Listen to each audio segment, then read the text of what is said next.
वास्तव बातमी. सगळे सोयरे आणि 2012 कायद्यात दुरुस्ती लोकसभा आचारसंहिता निवडणुकीपूर्वी करावी. मराठा आरक्षणाचा वाद मिटवल्याशिवाय निवडणुका घेता येणार नाही. समाजाला आडवी चालण्याची भूमिका फडणवीस घेणार नाहीत. अन्यथा मराठे त्यांची नाराजी कशी व्यक्त करायची ते करतील, असे मराठा योद्धा मनोज जरांगे पाटील यांनी करमाळा तालुक्यातील वांगी नंबर 1 या ठिकाणी देशमुख सूर्यवंशी विवाह सोहळ्यानिमित्त उपस्थित होते. यावेळी त्यांनी आपले रोखठोक मत मांडले. यावेळी भूमिपुत्र न्यूजसह इतर प्रसारमाध्यमांशी बोलताना ते काय म्हणाले हे आपणच प्रत्यक्ष पाहूयात. निवडणूक कधी लागू शकते, आचारसंहिता म्हणजे 12-13 तारखेदरम्यान लागू शकते. अशा वेळेला सरकारकडनं कधी आपल्याला न्याय मिळणार आहे?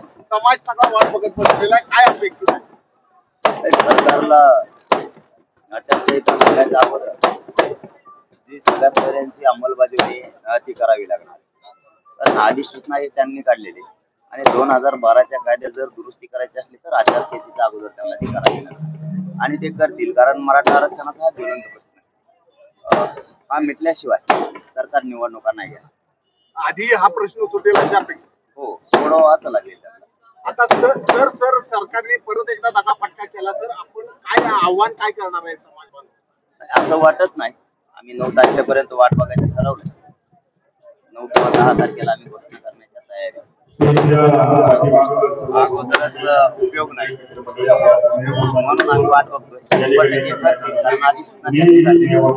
आणि विशेष करून देवेंद्र फडणवीस साहेब याच्यात लक्ष घालतील. आता समाजाला, मराठा समाजाला अडवून चाललेली भूमिका देवेंद्र फडणवीस साहेब करणार नाही. ते नक्कीच आता याच्यात लक्ष घालून सगळ्या सोयऱ्यांची अंमलबजावणी करतील. नसता विनाकारण सगळ्या सरकारला मराठा समाजाच्या रोषाला सामोरं जावं लागणार. त्यांना परवडणार. ज्या पद्धतीनं फडणवीसांच्याकडनं वारंवार आता नवलेंवरही अटक झालेली आहे, ज्या पद्धतीनं टार्गेट केलं जातंय, भाजपच्या वरिष्ठ लोकांना काही आव्हान करणार आहे का आपण? मोदी असतील, अमित शहा असतील. नाही, आता कसं आहे, जाणून बुजून एखाद्या समाजाविषयी तुम्हाला द्वेष करायचा असेल आणि त्या रोषानं, त्या भावनेनं जर वागायचं असेल तर त्याला विनंती करून आणि सांगून भावकी होणार नाही. त्यासाठी आपल्याला त्याच्यावरती उपचारात्मक प्रक्रिया राबवावं लागणार आणि ते समाजाला आता ठरवावं लागणार आहे. आपणच मोठं केलं, परंतु आपल्याच नरडीवर जर सुरी ठेवण्याचा प्रयत्न फडणवीस साहेबांकडून होणार असला तर समाजाला याला कुठेतरी विचार करावा लागणार. मुख्यमंत्री याच्यात म्हणावं तशी भूमिका घेताना दिसत नाही फडणवीसांना शांत करण्याची. ती तर खरं त्यांचीच जबाबदारी. कारण ती अधिसूचना त्यांनी काढली आणि 6 महिने समाजाने त्यांच्या रेसवर ठेवलेला. एकदा जर ते समाजाच्या मनातून उतारले तर पुढच्या पायऱ्या चढणं अवघड होईल. आणि 10% आरक्षण तर फडणवीस साहेबांना सुद्धा याच्यात खूप वेळ आहे.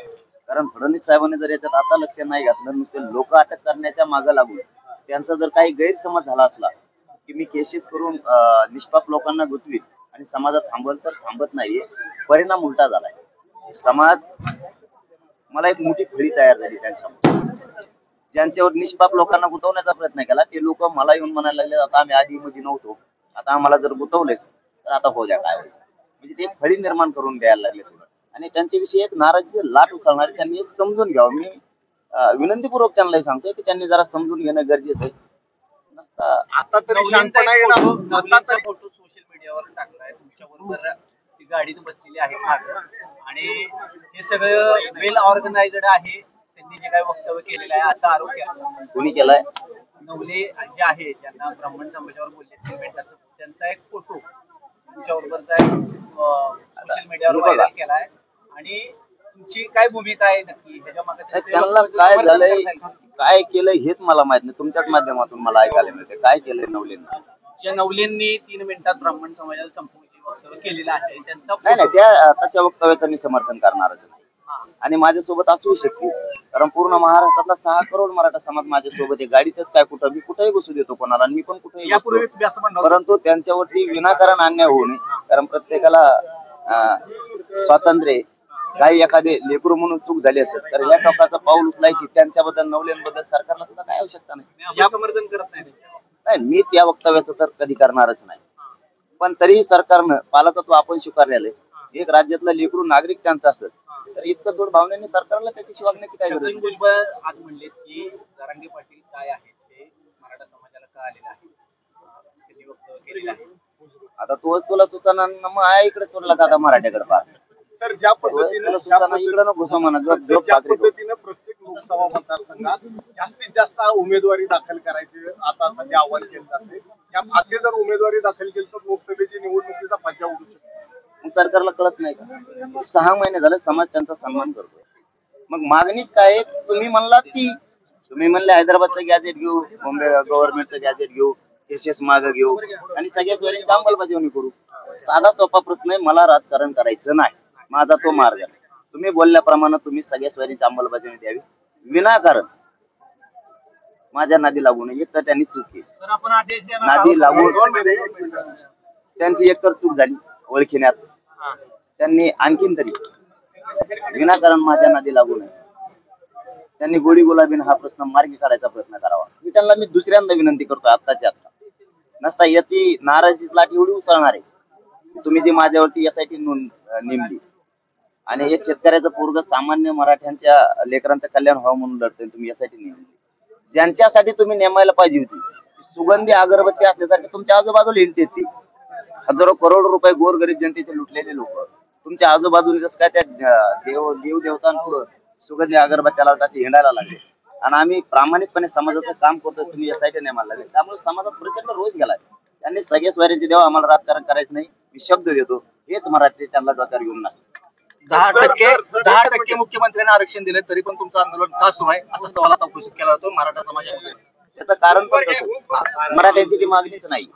मराठ्यांची मागणी OBC आरक्षणातून सगळ्या स्वराज्य. बरं दिलं हरकत नाही. ते 2-250 मराठ्यांसाठी लागते, ते काय सगळ्या मराठ्यांसाठी नाही. दोघा ठिकाणची मागणी 2-250 मराठी ते घेणार आहे. पण तरी 2-250 साठी जर बांधायचं ठरलं तर एखादी जात जर मागास सिद्ध झाली तर तिला OBC आरक्षणात घ्यावं लागत असते. त्यांनी वेगळा प्रवर्ग करण्याची गरज काय? प्रश्न असा वाटतो की आता याच्यानंतर जर सरकारने दगा दिला तर लोकसभेच्या बाबतीत कुणाचा पर्याय समाजाने निवडावा? नाही, राजकीय मार्ग माझा नाहीये, पण सगळ्या सोयऱ्यांची मी अंमलबजावणी घेणार. किती खेटायची वेळ आली तरी चालेल. लोकसभेच्या पूर्वीच घेणार. आता त्याची संपादक भूमिपुत्र न्यूज. महाराष्ट्रासह सोलापूर जिल्हा आणि माळशिरस तालुक्यातील महत्त्वाच्या आणि ताज्या बातम्या पाहण्यासाठी भूमिपुत्र न्यूज चॅनलला YouTubeवर सबस्क्राईब करा आणि बेल आयकॉन प्रेस करा.